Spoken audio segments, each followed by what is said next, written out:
दिल्ली में सभी 70 सीटों पर वोटिंग खत्म हो गई। पिछली बार की तुलना में इस बार दिल्ली में वोटिंग प्रतिशत में इजाफा देखने को मिला है।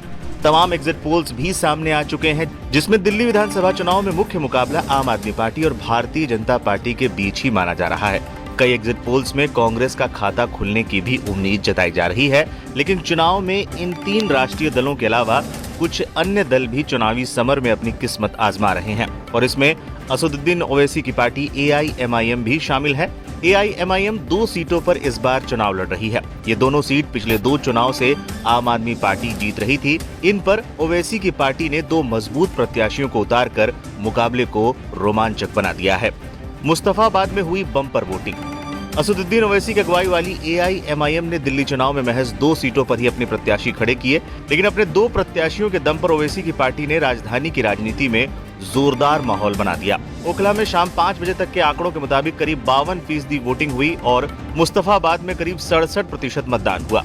दिल्ली दंगों का आरोपी है AIMIM उम्मीदवार। ओवैसी ने ओखला सीट से दिल्ली दंगों के आरोपी शिफाउर रहमान खान को उम्मीदवार बनाया है। वोटिंग से ठीक पहले कोर्ट ने उन्हें कैंपेनिंग करने के लिए 5 दिन की कस्टडी पैरोल पर रिहा भी किया था। शिफा के लिए ओवैसी और उनकी पार्टी के कई बड़े नेताओं ने लगातार प्रचार भी किया। उनके निशाने पर बीजेपी के अलावा आम आदमी पार्टी भी रही। ओखला में वोटिंग टर्नआउट थोड़ी सुस्त नजर आई, लेकिन कई रिपोर्ट्स में दावा किया गया कि अल्पसंख्यक समुदाय ने यहाँ जमकर वोट किया है।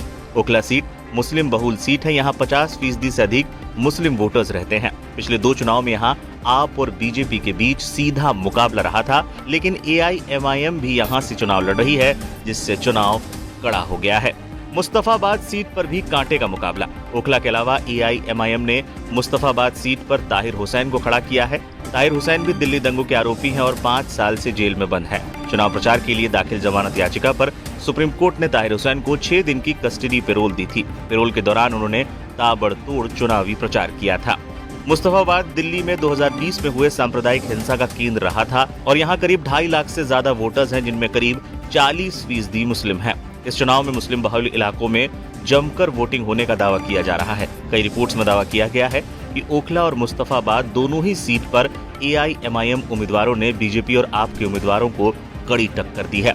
अब देखना है क्या ये टक्कर जीत में बदल पाती भी है या नहीं।